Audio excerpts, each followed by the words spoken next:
All right, welcome everybody. I want to say hi from Vermont. My name is Abbey, and we are here with Just One Dime, and we're talking arbitrage today. So Seth Kniep has been kind to let me use his channel as a member and coach with Just One Dime, and I want to give Allan a second to introduce himself. Allan Urizar is with me today. He's a Just One Dime coach and has been a member for some time as well. Allan, say hello. Hey everybody, I'm very happy to be here and ready to help the community and answer any questions that you guys might have. But yeah, I've been a coach for a long time, almost 3 years now. It seems crazy, but I started selling about 3.5 years ago, and after 6 months, I found Seth, and I've been a student and a coach helping the community for a long time. So I'm very happy to be here today. Yeah, and I'm happy to have you with us. So Allan and I have both been with Just One Dime over 3 years. I've sold on Amazon for over 5 years. It's been a great blessing to me and my family. It's been fun, and it's only gotten better and better, and I expect it'll continue to get better. So we want to talk about the opportunity that we're convinced is available to everybody.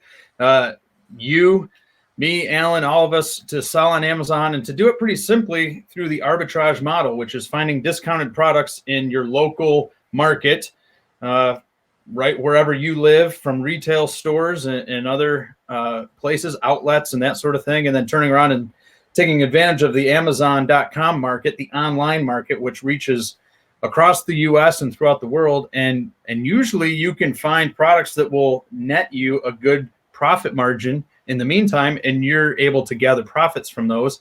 And when you scale a bit, which is very possible through Amazon FBA, which we can talk more about, that scaling really enables you to build a legitimate business whereby you can have margin added to your budget.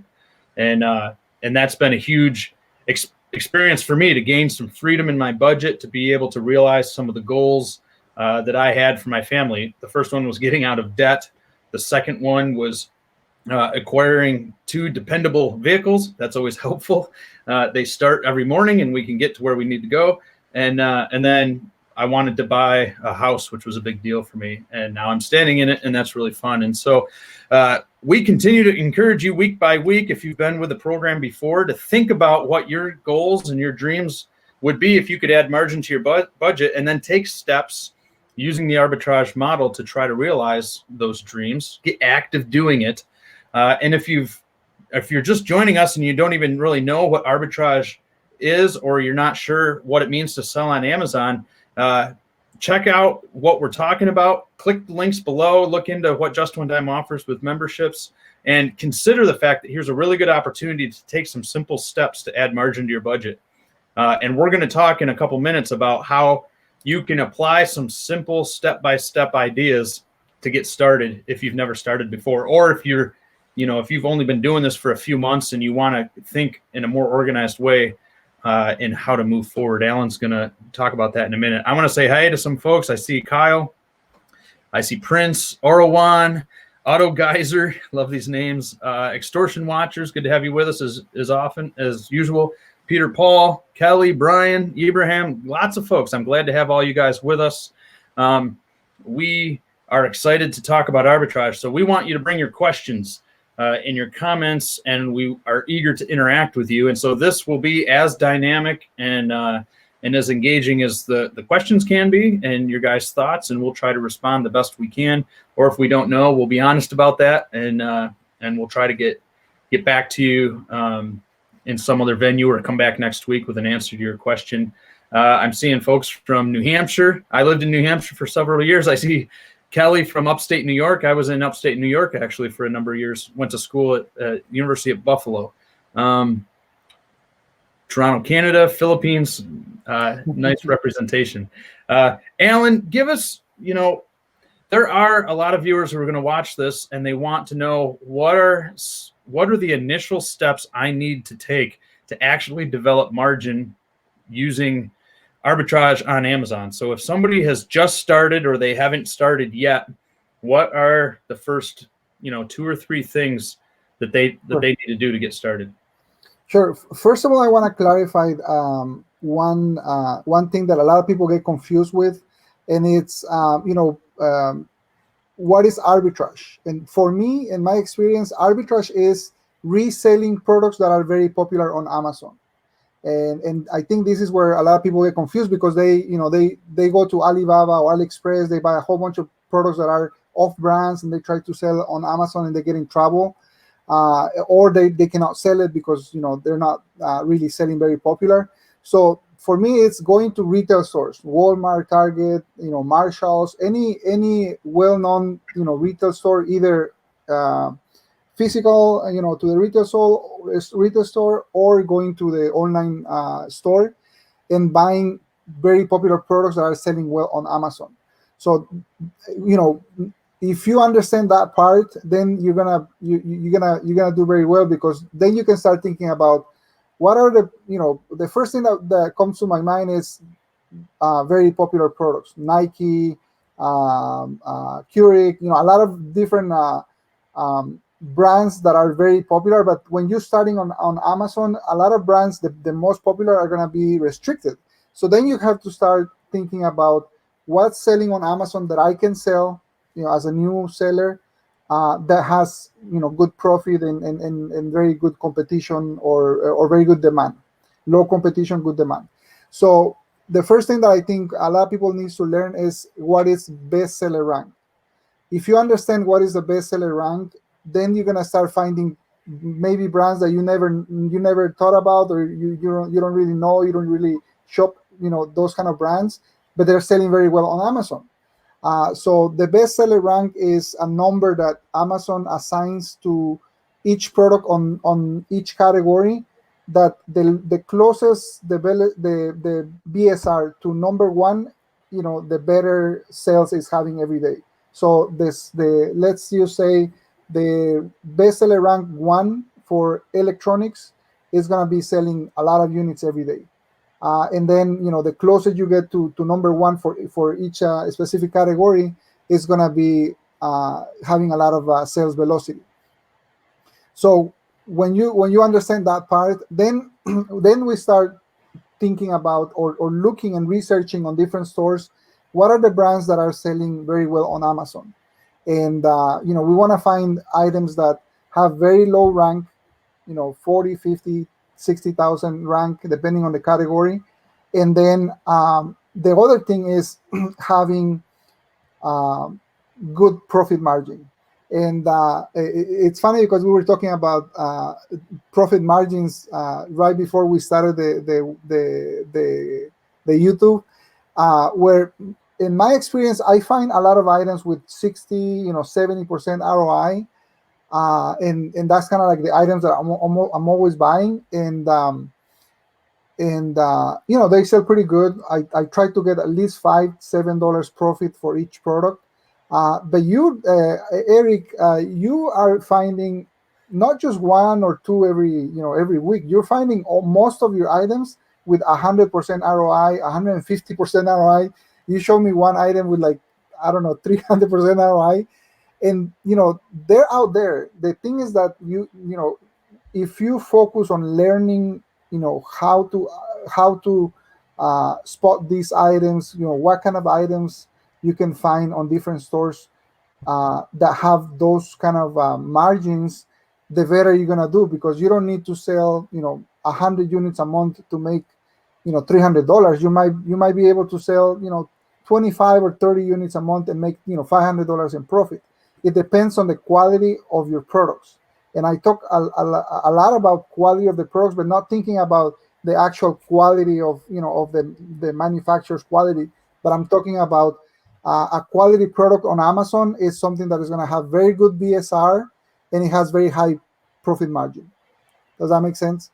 Yeah, it absolutely does make sense. And what I hear you saying is that you can make, and we've said this before, but you can make calculated and confidence-based decisions on how you're approaching selling on Amazon. So Sure. Here's the cool thing that Allan's trying to communicate is that Amazon publishes its numbers and its statistics real time. And so you can know out of their entire catalog, which is I mean, it's just insane how large it is. I don't even know if you put all the categories together, how many millions of items are available through the Amazon marketplace. I'm sure it's extreme. But out of all that catalog, Amazon will allow you to know how all of the items are ranked. And so you can find out what the #1 bestseller in the toys and games category is. And if you were able to get a hold of that product, you could sell a ton of that product every day. If you were able to take advantage of the listing and use the listing, if you weren't restricted from it. And so what is cool is you can look at the numbers. Any good business is driven by an understanding of how the numbers work. And so if you're setting up a restaurant and you just like to cook and you kind of like to entertain customers and you're not thinking about the numbers, I mean, that's why people end up going bankrupt and businesses don't work. And anytime one of these famous chefs arrives on the scene and they straighten out the business, one of the things that they're going after is, what are the numbers? How much are you paying for food? How much are you charging for a plate? And, what are you paying for rent and utilities? And does it even work out as when you calculate it that you can make money? Right. So the thing with Amazon is that you can know with some very simple product research how likely it is for your product to sell, how quickly it's going to sell, and at what price it's going to sell at. And so then you can look at the shelf that you're standing at in your retail store. And if you can buy a product for $5 and you can sell 5 of them in the next month for $25, you can have a high level of confidence that this is going to work for you. And as Allan's saying, if you multiply that, you're just in a really great place for building a legitimate business with confidence. So you're not just finding an item and saying, hey, I think this is cool. I think somebody would like to buy it. You're finding out what already has a precedent for selling on Amazon, and you're taking advantage of that. So that's what I hear you saying. One of the things that you want to learn as a beginner is to approach this as a business where you're understanding the numbers. And we break this down every way we know possible in our Amazon Arbitrage Mastery membership. So if you click the link below and take a look at the membership, one of the advantages to the membership is we're doing a deep dive on how you can use tools and do product research and evaluate these numbers to make confidence-based decisions. You're not just throwing up a wish, hoping that your business might work or that you might make a profit. You're taking a calculated risk and you're building your business on the numbers. What's maybe one more step you'd add to that, Allan, that would be good for beginners? And guys, keep bringing us questions. We're going to get to them in just a minute. Sure. I actually have 3 more points, but before I talk about these 3 points, I wanted to see if you do have one product that we can analyze, right? Can we take just 1 minute to analyze a product? I can do that. You want me to do it right now? Yeah. And then I'll give you the other 3 points that I have. All right, let me share my screen and we can take a look at this. Here's what the product is. This thing's pretty wild. I didn't even know these existed. Look at this puppy. Wow. This is a 4-liter, over 1 gallon, holds 17 cups, it says. This is a double wall vacuum insulated stainless steel jug. You'll stand out if you show up to the work site with this puppy. But let's take a look at this. I'll share my screen. And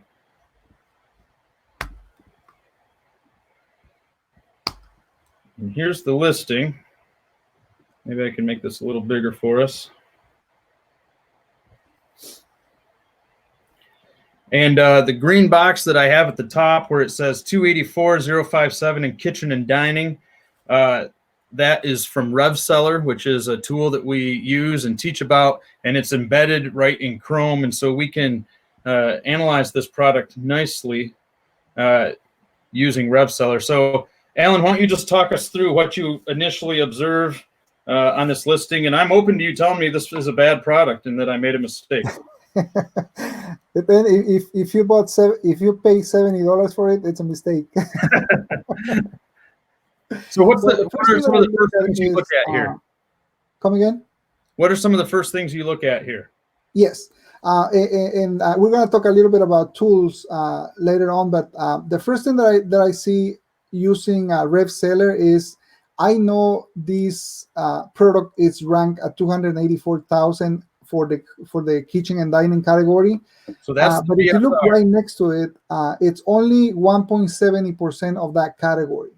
So, if you think about, out of all the products on that category, the 1 to 2% of that category, that's going to be the items that are selling the most, every day, every week, every month.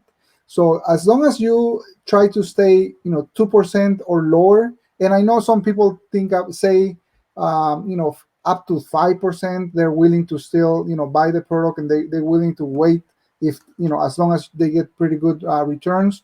I try to stay 2% or lower from that category. And the easiest way to find out that information is using tools like Bestseller. They tell me right away, this item is at the 1.7% of that category. So that tells me I'm gonna sell it in the next 90 days, maybe 4 months. And I can get a pretty good return on the item. The next thing is it has a calculator built in that is gonna give you all the data. So for example, if you put in the cost of the product right there, see, that's 100%, 145% ROI. Yeah, I bought 4 of these for $24.95 each. So you invested $100 and you're gonna get $150 pretty much profit. That's right. Yeah, I'll get 50, 60. Yeah, $245, about $240, $245 back when all is said and done. So imagine if you have, a few products like this, and you're selling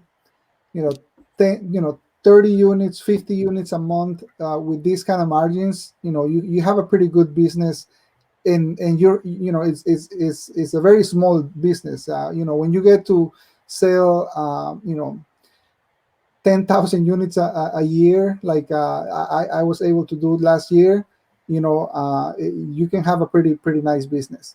But that's, those are the numbers that I can see right there. If you're paying $25 and selling it for $80, that's a good product, especially because it's selling every month it's selling. And then the other thing that I want to look at is, how much competition do you have on that product? Let me just give an example. If you have 20 other sellers competing for that product, and this product sells 15 or 20 units a month, and combined there's 200 units in inventory, it's gonna be tough. You're gonna have to compete on price. You're gonna have to try to sell it at a lower price, and maybe you get 100% ROI instead of 145, but you're gonna be able to sell it.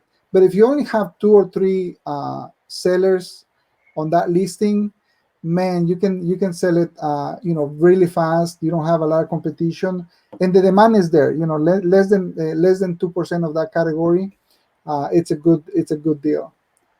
Yeah, and I like this one because as you can see the screen right now, there's only one seller, and that seller has this offered as a FBM product. And so in my mind, I can go in here as an FBA seller and mark the price higher. I could probably sell, I'd send in an item FBA, this item FBA, and I would sell it at $84.95. Sure. And so I could extend my profit, and I don't see any real competition for the buy box. Oh yeah, with one seller, it's pretty much very low competition. Do you have Keepa installed on it?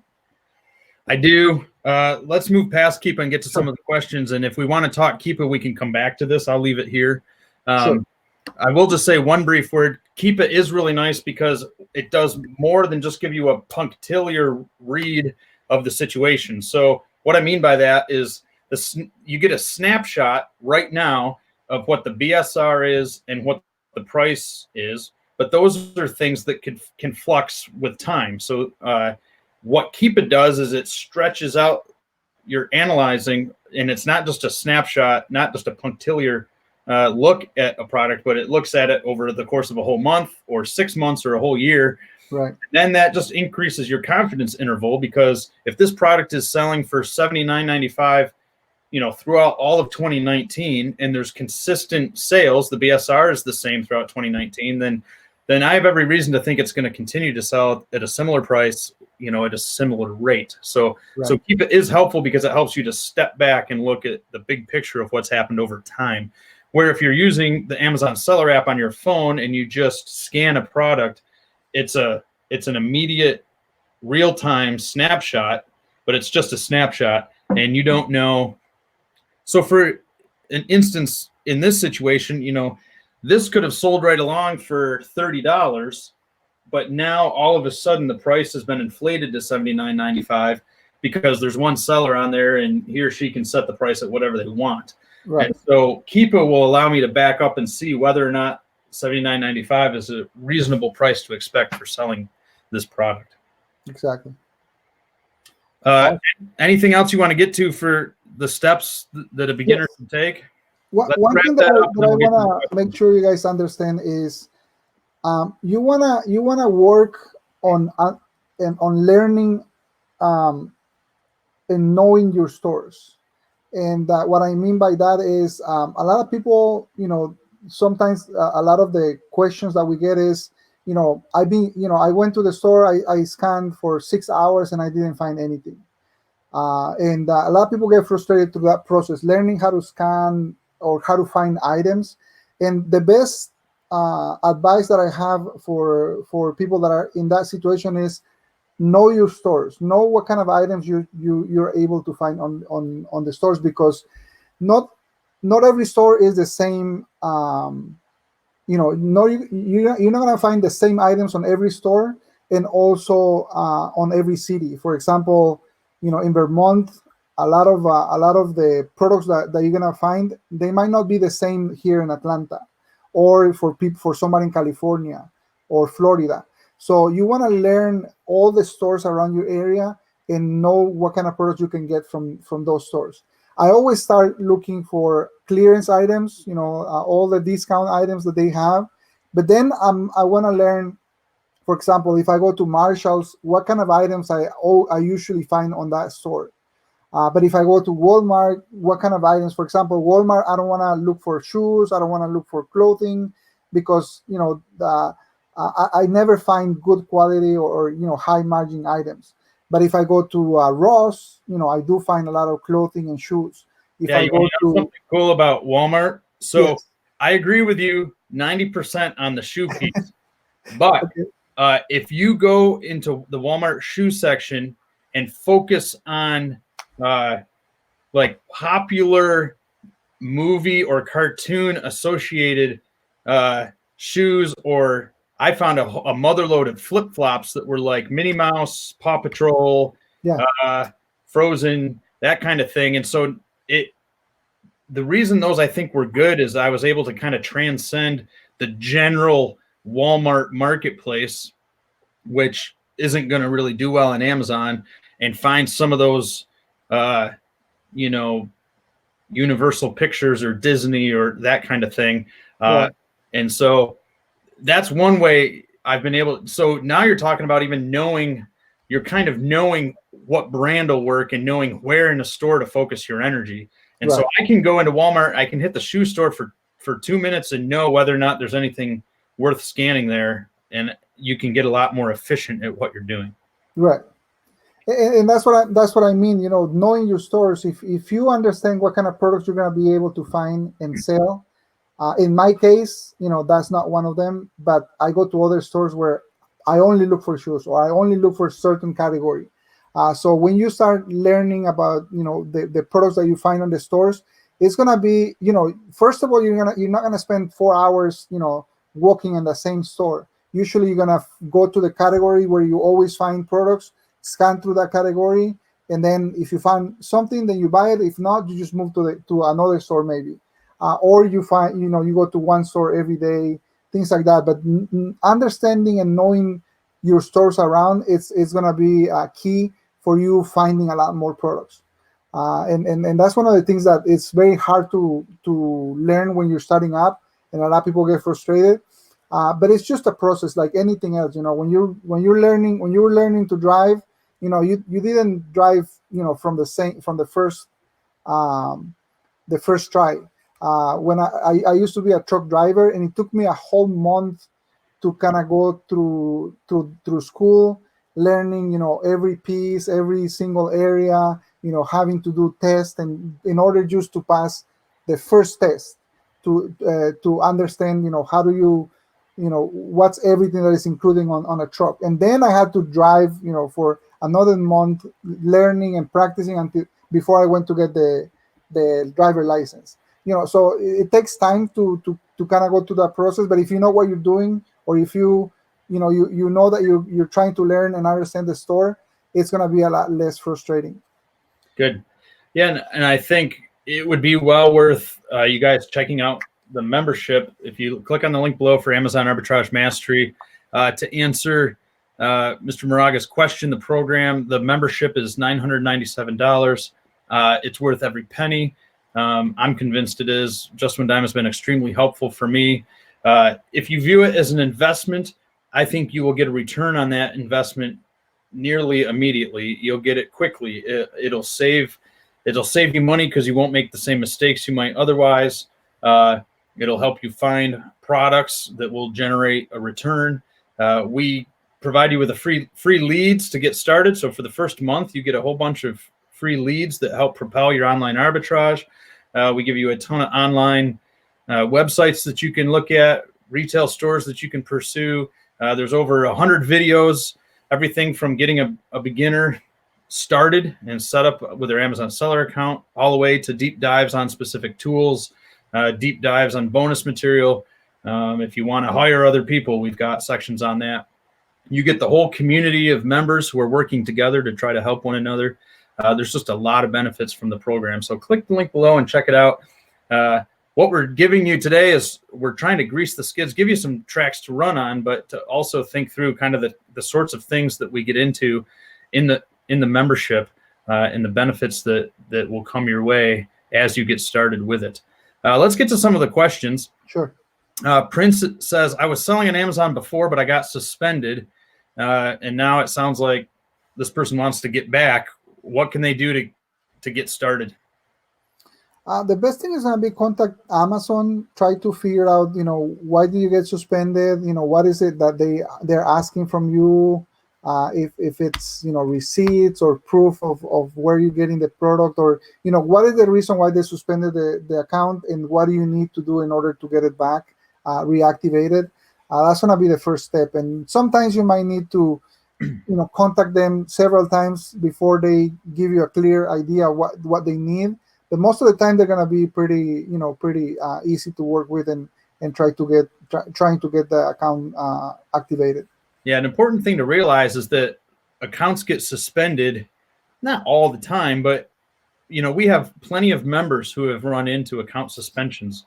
Allan and I have both had our accounts suspended, and so I remember the first time it happened to me, I nearly had a panic attack.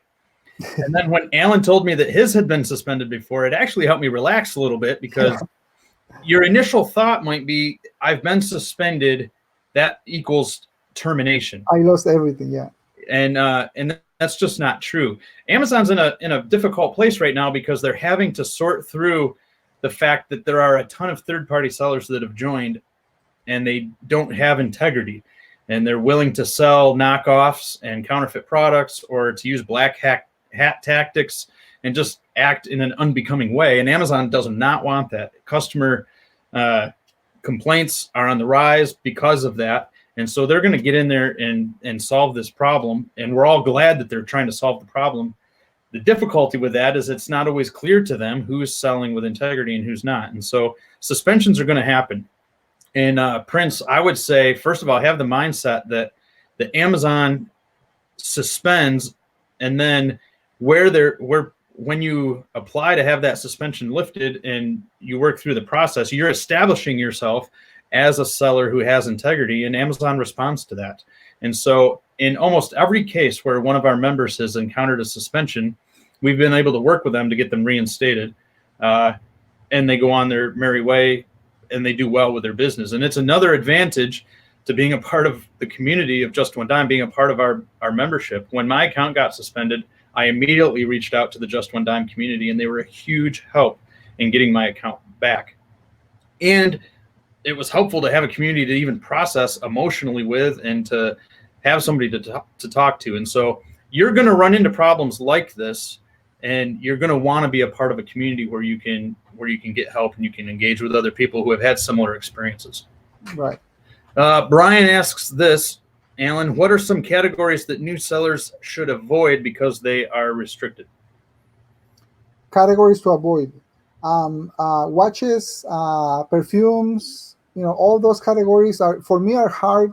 First of all, they're restricted, but then there's a lot of stories of people that have had bad experiences. When you're starting up. Now, once you start learning about the platform, and you have access to these kind of products, yeah, you can go ahead and start selling those. But for me, when you're starting up, I will say home and kitchen is one of the best categories to start. Sports and outdoors, toys. Toys is a little bit complicated. There's a lot of restrictions, but still you can find a lot of toys that you can sell. And then you can start expanding to other categories and learning and finding, because once you start selling something, you want to start finding more items of those kind of items, so you can start expanding on one category. But at the beginning, I will recommend those are the best categories to start with Amazon. Yeah, and I would add to that by answering Brian that what you want to avoid is restrictions, right? Because you can't sell something you're restricted in. And that may be a category, but it may be a brand, it may be a particular product that the brand owner has transparency in regard to.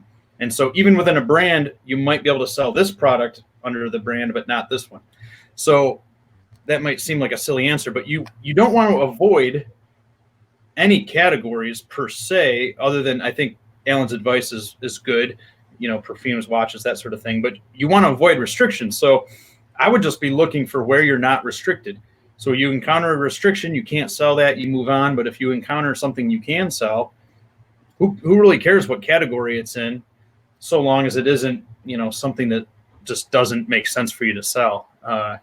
So I think you just are talking about having to navigate restrictions. That's all. And Kelly asks, where do you research if it's a restricted product? I'm trying to understand what she means by that. Again, the goal is to find opportunities. You're on an opportunity hunt. And so anytime you encounter a restriction, it's just not an opportunity that you can cash in on. And the Amazon Seller app will tell you you're restricted to sell on this item. That's right. And we recommend every time you encounter a restriction that you should immediately apply to have the restriction removed, because there are times when Amazon will automatically and immediately allow you to be ungated and the restriction will be lifted. And it's always done based on your seller performance history. And so if you want to gain more opportunities to sell by having restrictions lifted, we say get busy selling what you can sell. Focus on the categories maybe where you want restrictions to be lifted. And in time, if you're patient and you keep working the territory, those restricted products often will be ungated for you. Now, restrictions are something you just have to deal with all the time. Allan and I are running into restrictions constantly. It's just a reality of selling on Amazon.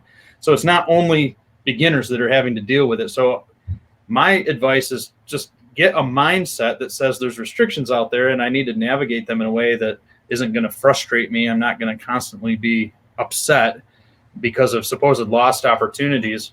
I say just keep working the territory and find opportunities, because they're out there. I try to demonstrate every Saturday that there's opportunities out there to make money.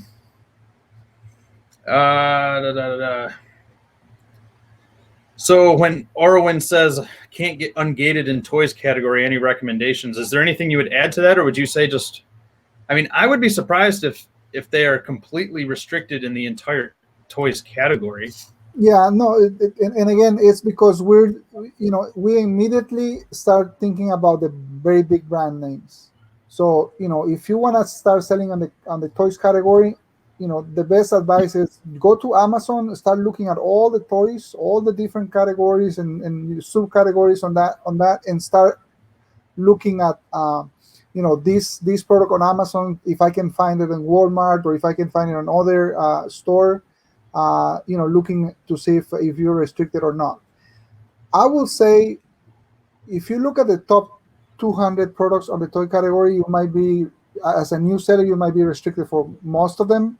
But then, go to the ranks, 5 to 10,000 or 10 to 20,000, and start looking at brands that you probably never heard of, but you can find them on Walmart or Target, and then start trying to find those items. You'll find toys that don't have any restrictions, but you have to kind of do that work, that initial work. Yeah, every new seller should have the opportunity to sell in the toys and games category. Yeah. So I don't think anyone would be restricted from the entire category. Caleb asks this: how can I create a great listing for my product I find at a retail store? Here's my answer, Caleb. Don't do it. You can do it. You're welcome to create a listing, and you can take pictures of your product, and you can write up a description for your product, and you're probably never going to sell, because unless you run a PPC campaign that's going to really defeat any of your profits. So this alludes to what Allan was saying earlier. Where you find success is discerning items that are already established as selling on Amazon.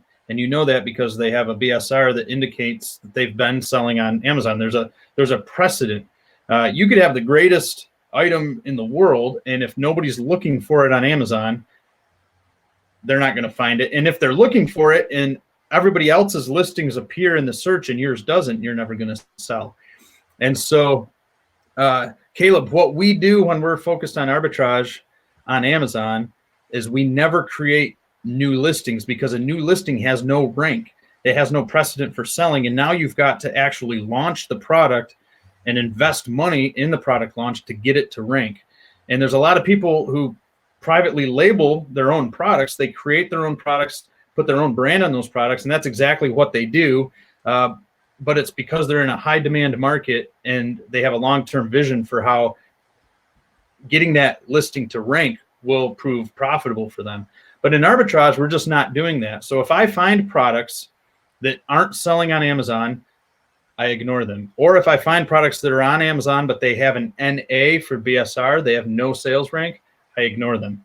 Or if I find a product that has a huge sales rank of like 1 million, I'm not going to sell it. So that's our perspective on arbitrage, Caleb, is that you're not ever creating a listing for a new product that you find at a retail store. Right. Trying to see what else we got. Marina, what do you suggest in creating inventories sold for tax outposes? Do you understand what she's getting at there? Marina, you might have to clarify for us what you're saying. I don't understand the question. All right, answer Kelly's next question, Allan. Do you do PPC on arbitrage items, or so the answer to that is yes. Yes. We do. We teach how to do that in the membership. How do you get seen on the first couple pages? So address a little bit of why we would do any PPC with arbitrage. And she's asking a similar question as far as rank. So, yeah. For arbitrage, you have to think about, it's not the same as private label where, the success of your listing or your product at the beginning is going to be driven by paying for advertising. The strategy for arbitrage is a little bit different. What we're looking more is for exposure, and there's something that we don't have data, confirmed data from Amazon, saying that, but we've noticed that every time we run a PPC campaign on arbitrage items, if somebody sees that item and they click on that item to look at it, they're gonna be followed by that item. If they go to other listings, or if they keep browsing on Amazon, they're gonna be followed. So sometimes they end up buying the item. It could be the same day or days later, because because Amazon knew that they were interested in that item. So we're not looking at creating a specific sale through PPC or advertising. We're looking at more exposure, and we have data and case studies in the training area where we explain the whole strategy, showing that for a 6-month period we didn't use PPC. We got $20,000 in sales. The next 6 months we use PPC, we use the strategy that we teach, and we triple our sales with the same kind of products using this strategy. So it's a little bit different. You need to understand, but we do use PPC for all of our products. Yeah, let me share my screen real quick, and I'll show you my arbitrage PPC numbers.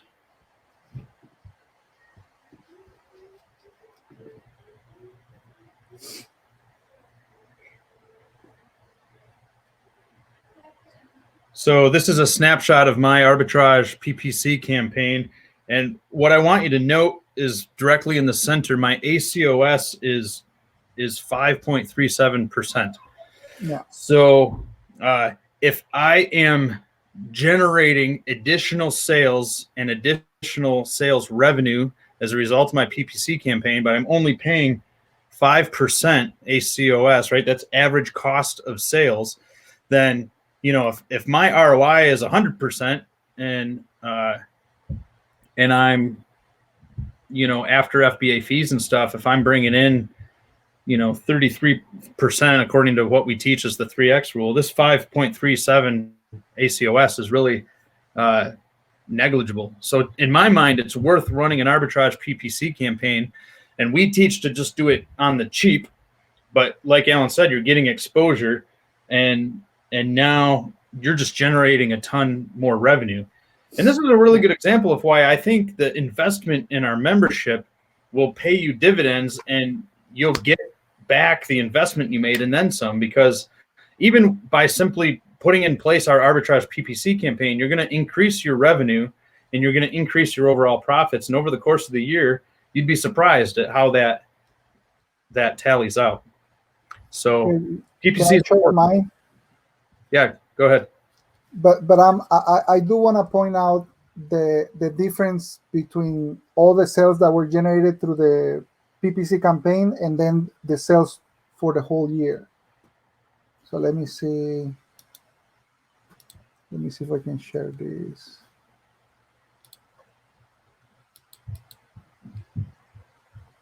Okay. Can you see my screen? Yep. So this is the 2019 inventory. I spent close to 5,000. I generated 45,000 on that PPC. It's a little bit higher. It's about 11% ACOS.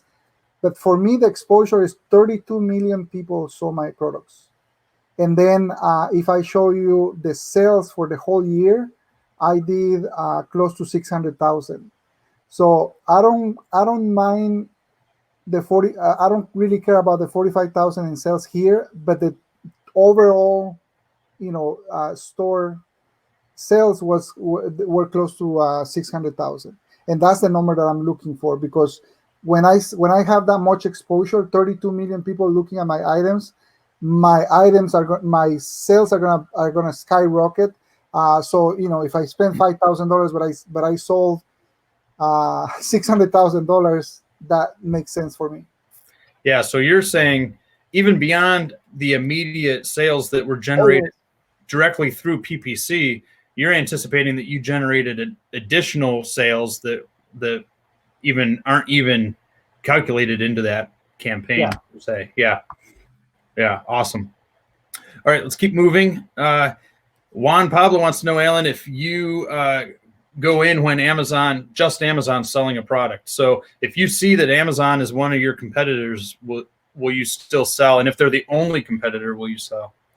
Well, if it's the only competitor, I'm gonna be very careful. I try to analyze and see if I have profit at a lower price, and what is the lowest I can go without losing money or having a good profit margin.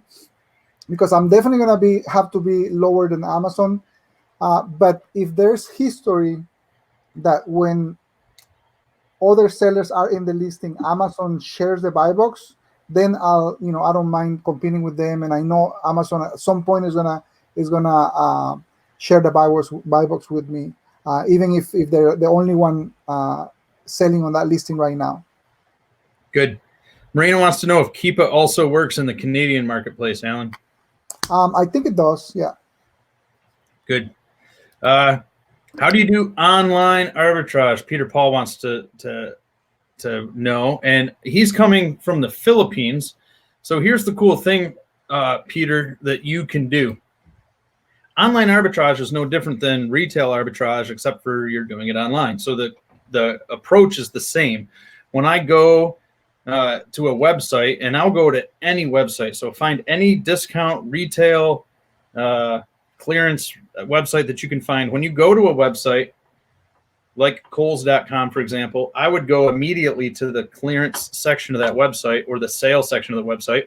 Same way, if I went into a retail store, I would go to the clearance section of that store, and you're comparing the items that website has for sale to Amazon. So I'm constantly copying and pasting from one tab of my browser at a retail location into another tab of my browser into Amazon, and doing analyzing product that way. Now, here's the cool thing. You can do that from the Philippines in the .com marketplace at all those websites, and then you can purchase product and have them shipped to a US-based prep center. And there's a ton of them throughout the country. In fact, you can click a link below and we'll actually get you a list of prep centers if you want that. That prep center will receive your product. They will repackage it and prepare it, everything that needs to be done in order for that product to be sent to an Amazon fulfillment center. And then they'll ship it to the Amazon fulfillment center. And Amazon through FBA will handle all of your sales. And so all you need to do, Peter, and anyone else who's coming from an international location, is you can set up a US-based bank account, credit cards, etc. And then you can do online arbitrage from any location in the world in the .com marketplace. And we have a ton of members doing this. We teach it in our membership, and we have members that are seeing a ton of success selling in the U.S. from international locations. So, that's kind of bigger than your question, but I know that he's asking from the Philippines. And so really all online arbitrage is it's doing arbitrage the same way we've talked about, but on websites. Yeah. And just to answer the Keepa question, they do have the Keepa works for the US, the UK, let's see what else. And Canada, France, Japan, Canada, Italy. So it works for Spain, I think all the markets so far. Good. Millie is wondering if our membership teaches how to start selling in other markets. And Millie is specifically interested in selling in Mexico. And so what would you say, Alan, about selling in multiple markets, not just the US?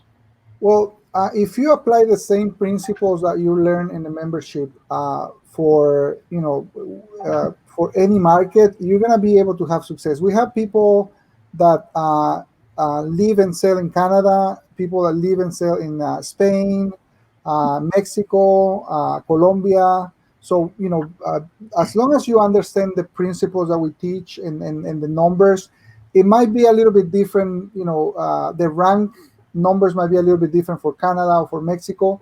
But as long as you understand what are you looking for and what kind of ranks will generate the sales, you'll be able to learn everything you need to in order to operate in any market. So I don't see any issues, getting into the membership and learning how to do arbitrage if you're going to be selling in Mexico or Spain or any other market.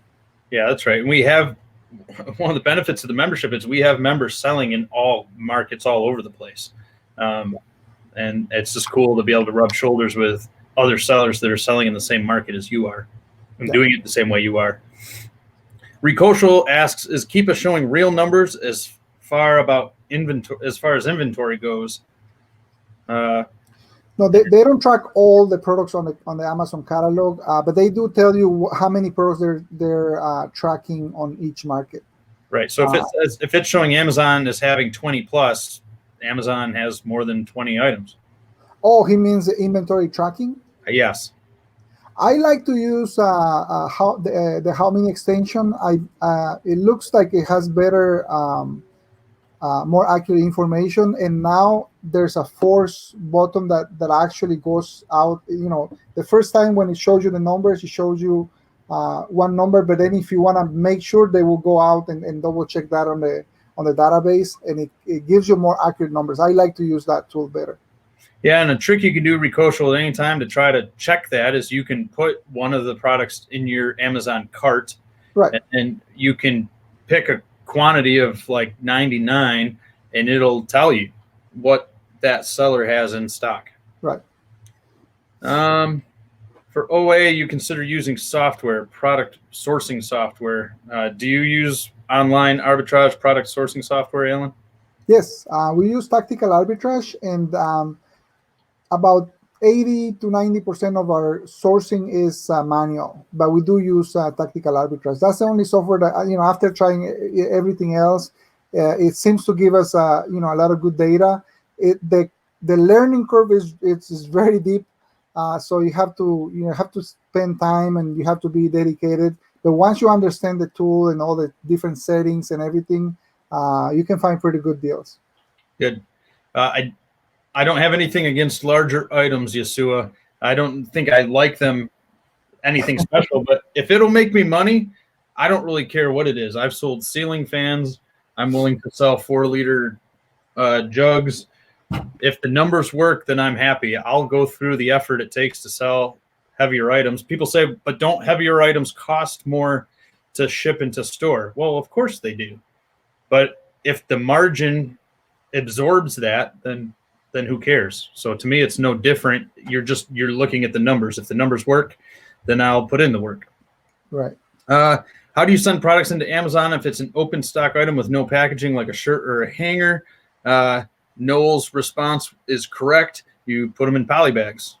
So Allan and I polybag items all the time. We sell clothing.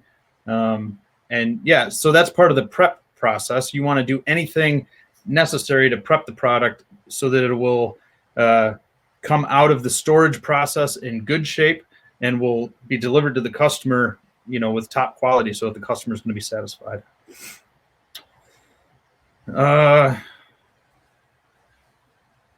Let's see. Why don't you just give some of your thoughts and opinions in regard to wholesaling, even though that's not what we're talking about here. What's your perspective of wholesaling, Allan? Yeah, I don't do a lot of wholesale just because I do have a lot of success doing arbitrage, and my model is buying 3 to 5 units at a time, and then if I see that product sells really fast, then I will go back and try to get more. I don't like to invest in one item, a lot of units, because a lot of things can happen, and even if you have very good history, it's a risk that I'm not willing to do. But I do know a lot of people that they do buy large quantities. I have done it before, and there's a few items that I still do, but it's not my main focus. Just because I don't feel comfortable. If you feel comfortable doing wholesale, you can start with a dozen or 50 units. But most of the time, the percentages are gonna be a little bit lower, depending on the supplier.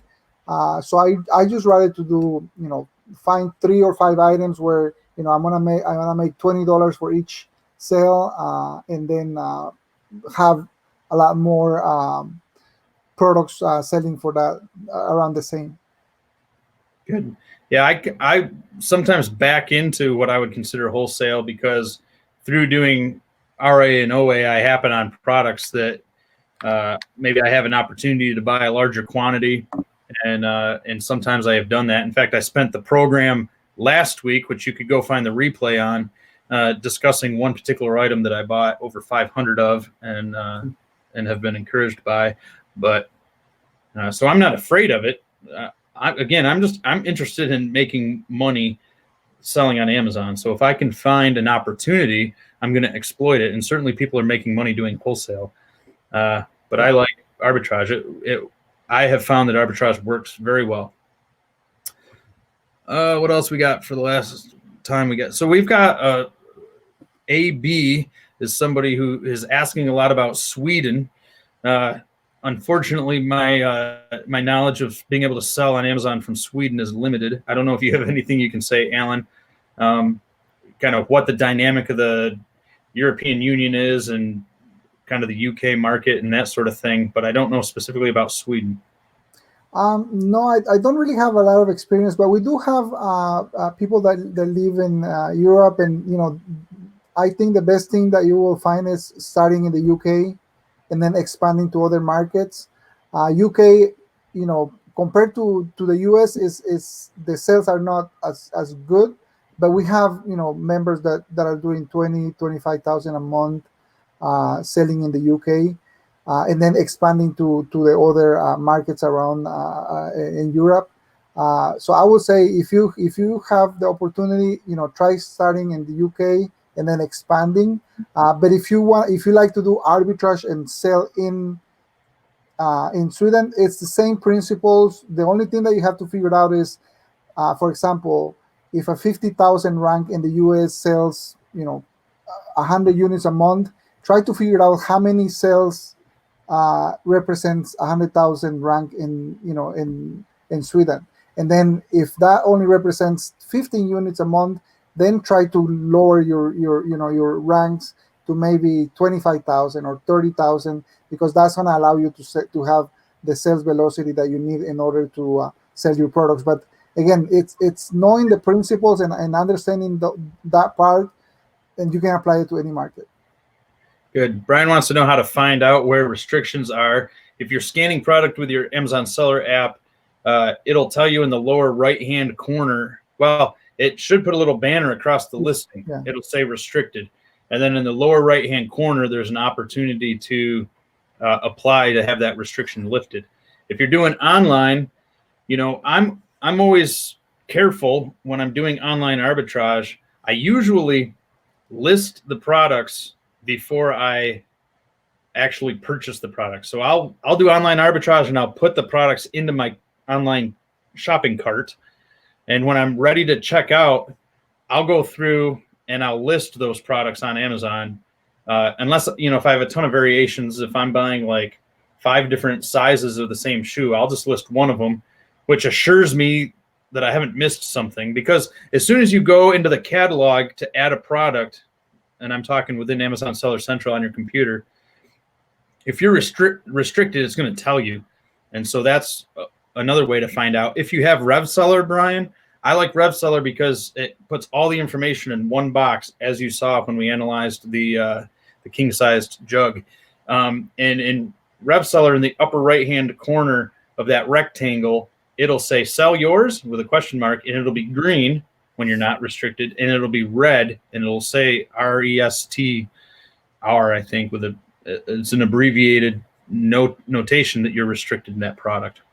And you do want to be careful, especially doing online arbitrage, but even in retail, you get the product in your workshop and you go to send it in, you find out you're restricted. Now you got to return it or eat the cost or try to sell it on eBay or something, and it can be a big hassle. Can I do arbitrage and FBA at the same time? Absolutely. You can do arbitrage and private label and wholesale. You can do them at the same time, and you can do them all from the same account. And so we have a ton of members who are working to develop their own brand and promote their own privately labeled product, which I think is what Ileana means by FBA.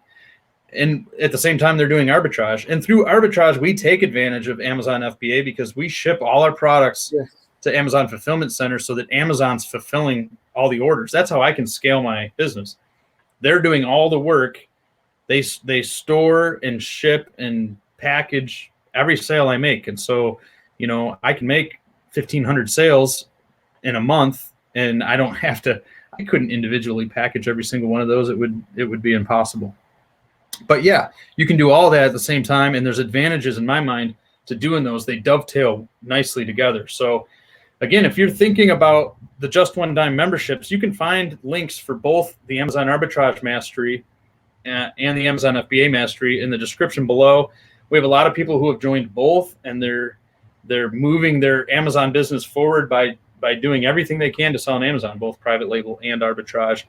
A lot of times they start with arbitrage and then add private label in addition to that. But check out the memberships below, and I think you'll begin to get a vision for how you can really move your business forward in multiple ways. Marina's asking, when should she request for removal of items? How long should I say it's not selling? So I'll answer, and then I'll let Allan answer, because I think it's kind of personal conviction. So in my mind, you're not incurring any long-term storage fees until a product has been in your inventory for over 6 months. So I'm not going to remove any product earlier than that. So I have plenty of products that take 4 or 5 months to sell. Maybe it's because I bought a large quantity. Maybe it's because I made a mistake and it didn't sell as fast as I thought it would. I don't expect to have an impeccable record when it comes to doing this. So I just extend my expectations. And if I get charged the regular storage fee for a few months, that's not a big deal, especially if my margin is strong enough. That's why I like 100% ROI, because you can absorb some of those fees. If it's been in there longer than 6 months, I'm going to take some proactive steps to try to lower the price and sell it. So I'm even after 6 months, I'm not going to immediately create a removal order for those products. I'm going to try to sell the product, even if I have to take a loss. I don't really want to remove it and have to deal with it. I've got enough of that in my garage already. I don't want to add to it. So between 6 months and 12 months, I'm just trying to get rid of the product. And then usually if I approach the year, a 12-month point, then I'm going to pull it and figure out what to do with it. Donate it to Goodwill, sell it in a yard sale, give it to my in-laws for Christmas, something like that. Allan, how do you approach it? It's the same. It used to be before. It used to be 6 months before you were incurred long-term storage fees. Now they give you a whole year, so you have a whole year to be able to sell it. For me, after 6 months, I just try to start lowering the price and trying to get my investment back, so I can keep growing my inventory. So, but the first 6 months, I just I play with the pricing within my my minimum and maximum, so I can get at least 40% ROI on my sales. But the first 6 months, I don't really mind waiting. After that, then I start being more aggressive and trying to get rid of my products. Good. Marina's got an interesting question. Marina, I'd be curious where you're located.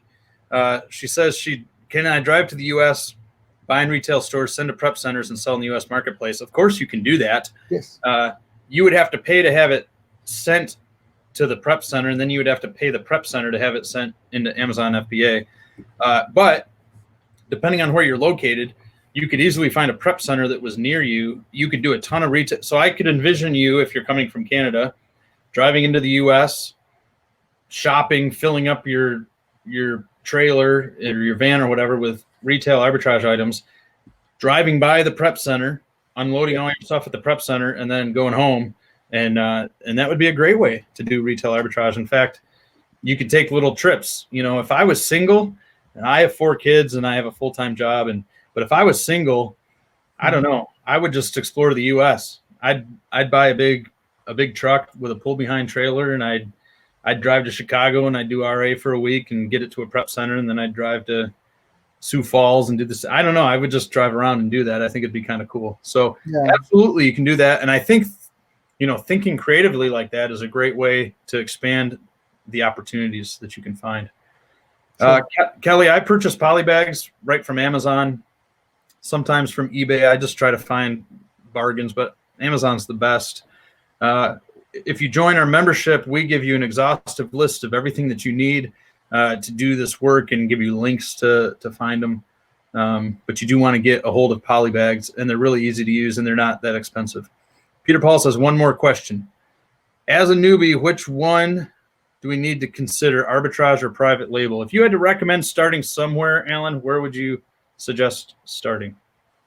For me, the advantage of doing arbitrage is that you get to learn how Amazon works. How the whole process of buying, selling, processing works without having to make a big investment. In one product, and then finding out that that product wasn't a good product. You can buy 2 items in Walmart today, send them to Amazon, learn how the whole process works, sell them in a week or 2 weeks or a month, and then you already went through that process and you spend $50. That's the advantage for me of arbitrage. But then, in order for any business, either private label or arbitrage, to work and really give you enough income to maybe work 100%, you do need to make an investment of inventory.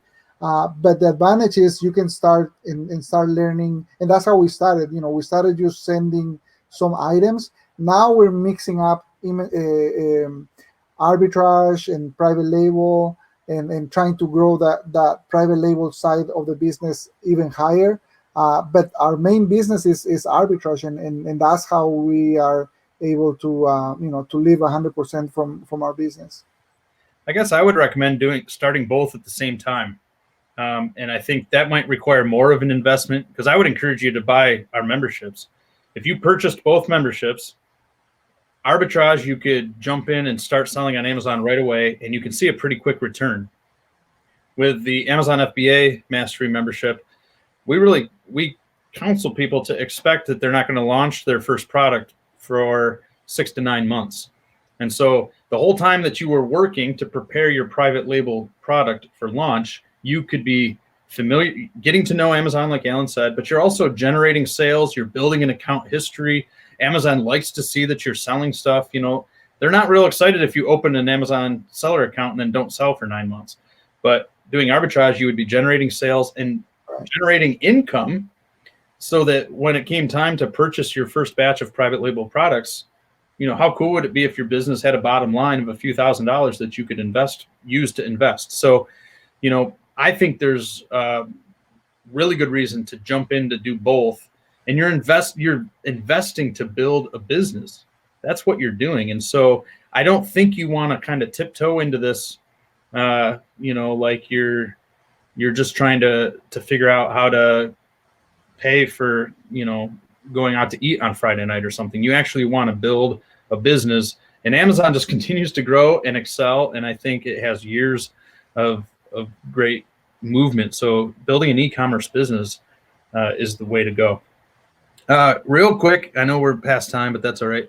Why use a prep center over Amazon warehouse? AutoGeyser, I think a prep center is going to give you very personal service and interaction, and they're going to do a good job prepping your products. To me, an Amazon warehouse isn't really a good prep facility, and it's probably going to be more expensive. I'd rather have the items prepped by somebody who's doing it professionally, and then sending my items in. And then you still have the prep center send all the products to the Amazon warehouse, the FBA warehouse. Of course. So you want to have them stored at the FBA warehouse, so when they sell, Amazon takes care of the rest. Yeah, so the prep center isn't replacing the Amazon warehouse. You're asking the prep center to do the specific work of preparing your products for the FBA system. So maybe that's what he's getting at. Good. Is there any advantage to starting with arbitrage doing FBM? In my opinion, Brian, no. FBA has 100 advantages that, for the sake of time, I won't get into. But you can usually, it's easier. You can sell at a higher retail price. You're going to generate more sales because you stand out above the competition. And it's just an all-around better platform. People who want to buy using their Amazon Prime will buy from you, etc. We're glad to spend this time. Let's see. So do we just switch our products off and on as FBA, FBM, or how does that work? Amazon doesn't mind. Yeah. So in your managed inventory, every single product that's listed there for you is listed either as FBM or FBA. And if you go to the edit button on the far right of your manage inventory screen, you can choose to switch from FBA to FBM and vice versa. And no, Amazon doesn't care if you toggle those. You just need to be aware. I mean, if you have product in an Amazon fulfillment center, you don't want to switch that listing to FBM. I'm not sure it would even let you. Then you'd have stranded inventory, and you don't really want to go in that direction. All right. Any closing words of wisdom, Allan? I think for me is the main thing that you want to learn is how to find high quality products, understanding your stores, and then taking action. If you're always learning and you're always watching videos, but you're never going out to the store and actually scanning and actually sending products, you're not really starting a business. So taking action is a big part. I will encourage you to take action and test and start sending some products, and then you'll learn in the process. In the process, you're gonna have more questions. We are here every Saturday to help you out. We do have our community and the trainings to help you out even further if you need step-by-step help. But take action. Just start going and start experimenting and learning through that process, and hopefully you'll build a business that eventually is gonna allow you to do that 100%, and that's our goal. To be able to be independent and have margin and have time to spend with your family, depending on your situation. So that's what we're here for, and hopefully we'll be able to help you out in that process. Good. I noticed I skipped a couple questions. I don't want to ignore them. So Richard, bot slots and more. What I would say is it depends on your volume. It's definitely worth getting an eBay store if you have volume. I sell enough on eBay that I have the store, and then you just get a ton of free listing ability. But if you only have a few, then there's no need to do it. I think Giggle Giggles is asking a question here, and I would say we absolutely prefer Amazon, and it's better because of the sheer volume of people that shop on Amazon. So, I mean, my goodness, everybody that I know has a Amazon Prime account, and so it's where you can scale your business and make good money. And AutoGeyser, yes, you can toggle the same product to FBA. Absolutely. Listen, one more thing. Join me in Austin in May. I'm going to Ecom 2020. This is a Just One Dime conference, and it doesn't matter if you're a member of Just One Dime or not. If you think it would be cool to hang out with other e-commerce friends, people who are interested in Amazon, and we're going to have a ton of people there that aren't currently selling on Amazon. They're just coming because they're interested. Kevin O'Leary from Shark Tank is going to be there. He's the bald-headed guy, and he's going to be speaking. Seth Kniep will be there. Allan, you going to be there? Yes, sir. Yeah, I wouldn't miss it. I'll be there. We'd love to meet you, interact with you. It's going to be a ton of fun. There's going to be a ton that you can learn. And so, again, in the description below is a link to Ecom 2020. It's in Austin, Texas. Who doesn't want to hang out in Austin in May? It's going to be a lot of fun. And so check that out as well. Thanks for a great discussion. Thanks for good questions. Allan, thank you for your time.